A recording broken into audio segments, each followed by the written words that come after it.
Soldier সিনেমার তৃতীয় নায়িকা সৈয়দ তৌহিদ হক তিথি।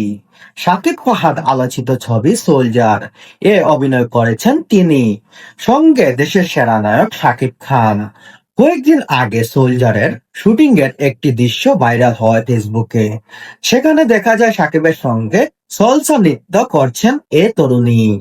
সকালে তখন ভেবেছিল সেই তরুণী তানজিম তিশা, তবে তিথি জানালেন সলসা শিল্পী আসলেই তিনি।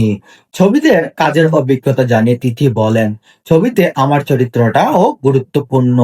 সাকিব ভাই বড় তারকা, তবে শুটিং এর অভিজ্ঞতা খুবই ভালো।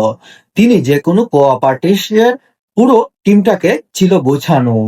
অনেক গোপনীয়তা বজায় রেখে শুটিং করা হয়েছিল, কিন্তু কিভাবে এই ভিডিওটা ভাইরাল হয় আমি কিছুই বুঝতে পারছি না।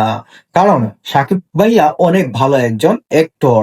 সাকিব খানের সাথে অভিনয় করার স্বপ্ন সবারই, কিন্তু সাকিব খান সবাইকে নিজের মতো করে গুছিয়ে নিতে পারেন।